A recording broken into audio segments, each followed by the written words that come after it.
तो दोस्तों सुशांत सिंह राजपूत का केस कोई मामूली केस नहीं है। हम सब जानते हैं कि किस तरीके से यहां पे प्रभावशाली लोग, सबसे अहम प्रभावशाली लोग भी झूठ बोलते नजर आए। किस तरीके से सुशांत के करीबी भी झूठ बोलते नजर आए, किस तरीके से सुशांत के करीबी भी उसके इंसाफ के लिए आगे नहीं आते नजर आए।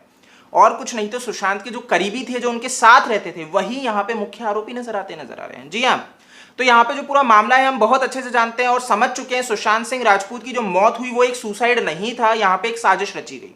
ठीक है, जितने एविडेंस सामने नजर आते हैं वो ये तो संकेत क्लियरली कर देते हैं कि यहाँ पे ये सुसाइड है। लेकिन समझने वाली चीज ये है कि अभी तक कोई गिरफ्तारी नहीं हुई है, सीबीआई के द्वारा एक भी गिरफ्तारी नहीं की गई है। सीबीआई इन्वेस्टिगेशन कर रही है और विकास सिंह जो कि लॉयर है उनके द्वारा भी रिसेंटली कहा गया कि सीबीआई की जो जांच है वो कंक्रीट एविडेंस की तलाश में। कंक्रीट मतलब ठोस एविडेंस, जो भाई आगे जाके जो कातिल हैं जिन्होंने भैया मर्डर किया, जब उनको पकड़ा जाएगा तो भाई अच्छे से जेल में चढ़े। अब एक चीज और समझनी पड़ेगी, जब मैं आपको कातिल कहता हूं, लेकिन जो एफआईआर हुई थी सुशांत सिंह राजपूत के केस में वो थी अबेटमेंट ऑफ सुसाइड की, आप इस चीज को समझिए।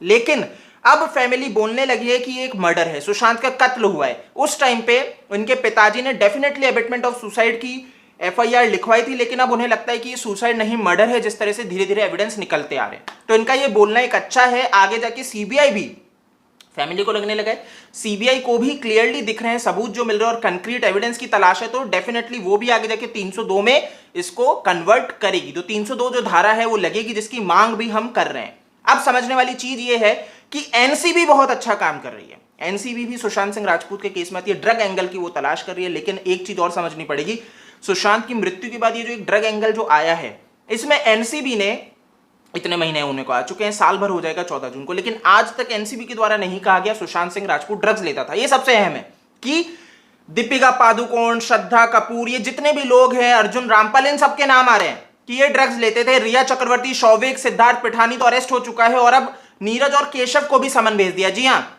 आज एनसीबी ने नीरज और केशव को समन भेजा है। तो ये एक सबसे अहम चीज है कि अब आप इसको समझ सकते हो कि किस तरीके से ये लोग मिलके ड्रग्स का धंधा चला रहे हैं, लेकिन सुशांत का नाम कहीं नहीं आता है। जो व्हाट्सएप चैट्स लीक होती है जिसमें रिया है, शौविक है, सैमुअल मिरांडा है, पिठानी, ये सब मतलब जितने सारे बैठ के लोग एक ड्रग्स का धंधा चला रहे थे, उसमें सुशांत का नाम कहीं नहीं है। ठीक है, उस ग्रुप का सुशांत मेंबर नहीं है। तो ये क्या दर्शाता है? ये दर्शाता है कि सुशांत सिंह राजपूत ड्रग्स में भैया नहीं थे, ये कोई कारोबारी नहीं थे, ये कंज्यूमर नहीं थे। लेकिन कौन था, कौन खरीदारी कर रहा था, कौन उसको बेच रहा था, ये सारे के सारे ये लोग हैं। अब देखो एनसीबी अच्छा काम कर रही है, डेफिनेटली अच्छा काम कर रही है। सुशांत को जस्टिस दिलाने के लिए बिल्कुल ये एक भाई स्टेप है डेफिनेटली, और सीबीआई को भी मदद साबित होगी। लेकिन एक समझना पड़ेगा, जो लोग ये कह रहे हैं कि सीबीआई क्या कर रही है, सीबीआई कुछ कर नहीं रही है, एनसीबी काम कर रही है, और जो मर्डर केस है उसमें कुछ हो नहीं रहा है, एनसीबी ही अपनी भैया लेवल पे काम कर रही है। बट आपको समझना पड़ेगा इस चीज को कि ये जो सिद्धार्थ पिठानी को उठाया है ना, अरेस्ट किया है, ये लीड कहां से मिली? ये सीबीआई ही थी जिसने भैया अपने उसके फोन में, जो सिद्धार्थ पिठानी का फोन उनके पास जब्त था सीबीआई के पास, उसमें जब उनको सबूत मिलते हैं, साक्ष्य मिलते हैं ड्रग्स के, तो वो एनसीबी को हैंड ओवर कर देते हैं वो डिटेल्स।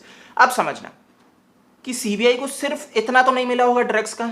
सिद्धार्थ पिठानी के फोन में जो गलत गतिविधियों में लिप्त है, जो कि भैया झूठ बोल रहे हैं सुशांत सिंह राजपूत को लेके कि ये सुसाइड है, मैंने देखा भैया वो लटक चुके थे, लेकिन कोई फोटो नहीं है, कोई एविडेंस नहीं है, मैं प्रूव नहीं कर सकता, बस मेरी बात को मान लो, ये वो सिद्धार्थ पिठानी है। तो सीबीआई पागल तो है नहीं, है जी। तो सीबीआई वो एविडेंस तो आपको देगी नहीं, एनसीबी को देगी नहीं, जो मर्डर से लेके जो इसकी झूठ को लेके हैं, डेफिनेटली वो सीबीआई की भैया जो चार्जशीट लगेगी उसके लिए है।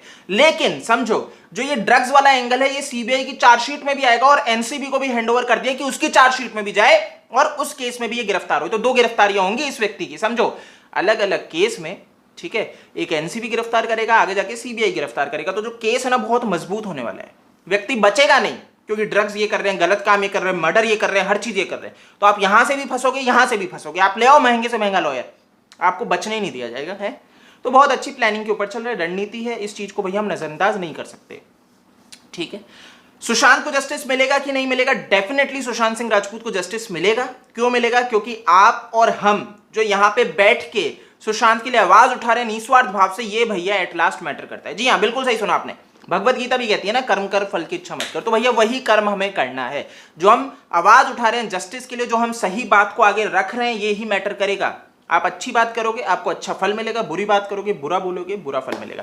तो यहाँ पे जो बुरे लोग हैं, इनको बिल्कुल इनके कर्मों का फल मिलना है, डेफिनेटली मिलना, और मिलने लगा है। भ्रष्टाचार ये कर रहे हैं बैठ के, उद्धव ठाकरे की सरकार भ्रष्टाचार में उभर के आई है।